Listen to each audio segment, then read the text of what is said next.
प्रधानमंत्री नरेंद्र मोदी ने 15 अगस्त में अपने संबोधन में यूनिफॉर्म सिविल कोड यानी यूसीसी पर अपनी सरकार का रुख एकदम साफ कर दिया है। उन्होंने कहा था कि देश को सेक्युलर सिविल कोड की जरूरत है। पीएम मोदी के इस बयान पर अब विपक्ष बौखला गई है और इस मामले को लेकर ऑल इंडिया मजलिस इत्तेहादुल मुस्लिम यानी AIMIM के अध्यक्ष असदुद्दीन ओवैसी ने इसको लेकर प्रधानमंत्री नरेंद्र मोदी पर निशाना साधा है।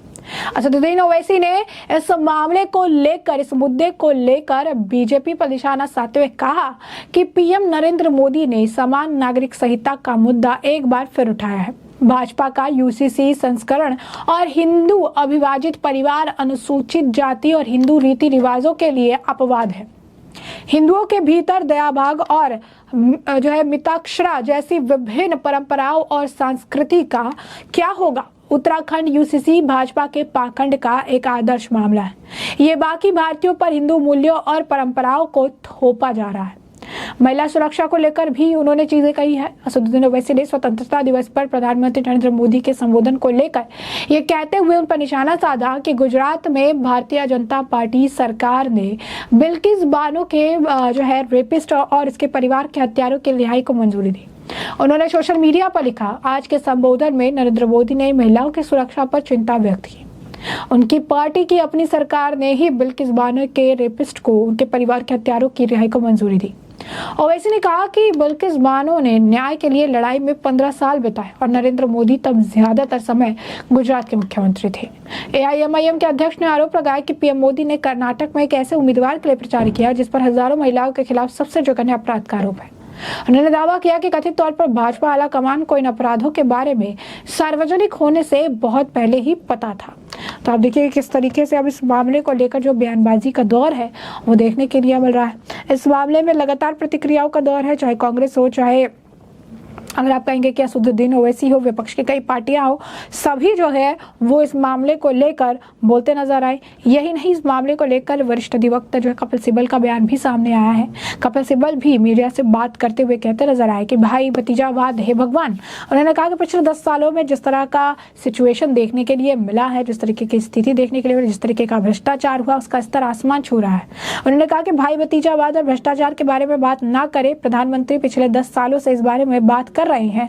उन्हें दिल पर हाथ रखकर कहना चाहिए कि उन्होंने इस देश को भ्रष्टाचार खत्म कर दिया है क्या। असलियत यह है कि जहां तक समान नागरिक संहिता यानी यूसीसी का सवाल है, समस्या क्या है, आप बातचीत कर सकते हैं। आप इसका स्वागत कर हम इसका स्वागत करते हैं। हम सभी को इसका स्वागत करना चाहिए, बातचीत करनी चाहिए। लेकिन असलियत यह है कि आप एक विभाजनकारी एजेंडा तय कर रहे हैं। राज्यसभा के सांसद कपिल सिब्बल उन्होंने इस मामले को लेकर जो भाषण प्रधानमंत्री नरेंद्र मोदी ने दिया उस पर उन्होंने विचार व्यक्त किया और कहा कि विभाजनकारी सोच को आगे बढ़ाने के लिए प्रधानमंत्री नरेंद्र मोदी ये सारी चीजें कर रहे हैं। तो इस मामले पर जैसे कि हमने आपको कहा कि लगातार प्रतिक्रियाओं का दौर देखने के लिए मिल रहा है, लगातार रिएक्शंस देखने के लिए मिल रहे हैं।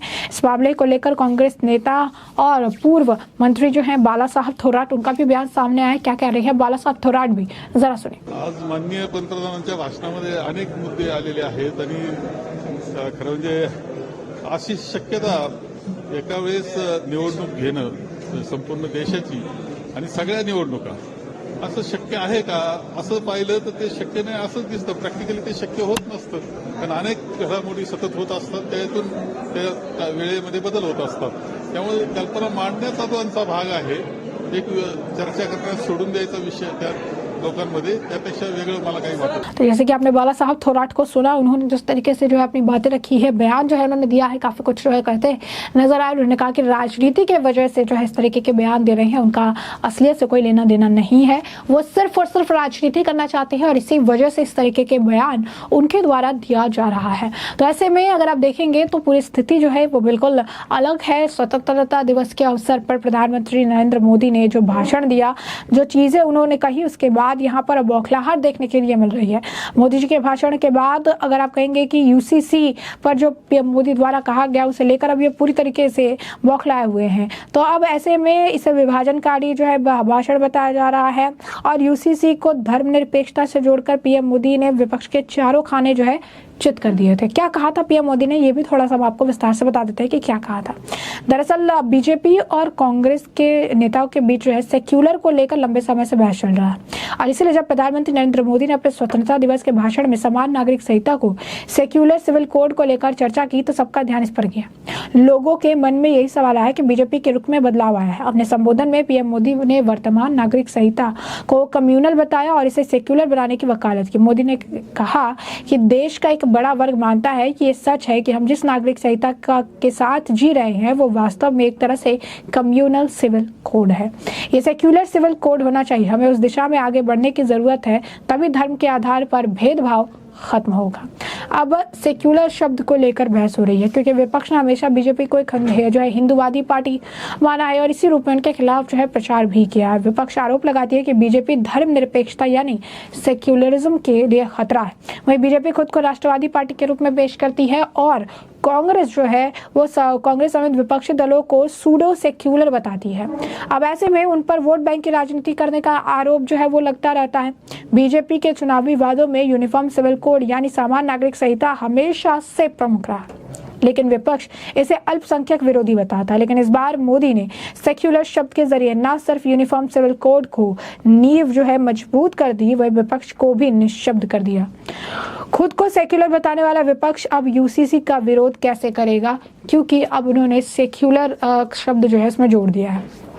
तो कहीं ना कहीं अगर आप कहेंगे कि एक तरफ जब बीजेपी का रुख बदला, दूसरी तरफ प्रधानमंत्री नरेंद्र मोदी ने एक बड़े अवसर को चुना, जो है इंडिपेंडेंस डे का अवसर था, और इस दौरान जब वो भाषण दे रहे थे, जब इतना अहम होता है भाषण, तो उस दौरान उन्होंने इस अहम मुद्दे को उठाया और इस पर खुलकर बात की, जिसके बाद अब विपक्ष इस मामले को लेकर जो है बौखलाई हुई है और उनका ये मानना है कि प्रधानमंत्री नरेंद्र मोदी राजनीति करने की वजह से सेक्युलर शब्द का इस्तेमाल कर रहे हैं। जैसा कि आपने असदुद्दीन ओवैसी का बयान भी सुना, वो भी इस मामले को लेकर कुछ ऐसा ही रुख रख रहे हैं। उनका भी ऐसा मानना है कि पीएम मोदी जो है वो सिर्फ और सिर्फ राजनीति के वजह से इस तरीके का जो बयान है वो दे रहे हैं, इस तरीके की चीजें जो है कह रहे हैं। उन्होंने किस तरीके से कहा है कि पीएम नरेंद्र मोदी ने समान नागरिक संहिता का मुद्दा फिर से उठाया है और भाजपा का यूसीसी संस्करण हिंदू अविभाजित परिवार, अनुसूचित जाति और हिंदू रीति रिवाजों के लिए अपवाद है। हिंदुओं के भीतर दया भगा और मिताक्षरा जैसे विभिन्न परंपराओं और संस्कृतियों का क्या होगा।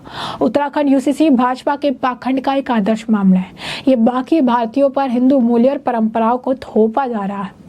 महिला सुरक्षा को लेकर भी बीजेपी पर हमला बोला। असदुद्दीन ओवैसी ने स्वतंत्रता दिवस पर प्रधानमंत्री मोदी के संबोधन को लेकर ये कहते हुए पर निशाना साधा कि गुजरात में भी बीजेपी की सरकार थी, लेकिन बिल्किस बानो को वहां पर जो है इंसाफ नहीं मिला और अब ये जो है स्वतंत्रता दिवस के अवसर पर इन चीजों को लेकर बात करना है। तो ऐसे हमने आपको जो पूरा मामला है विस्तार से बताया कि पूरा मामला क्या है। इस मामले पर अब आपकी भी जो राय हो कमेंट सेक्शन में कमेंट करके जरूर से जरूर साझा करिएगा। धन्यवाद।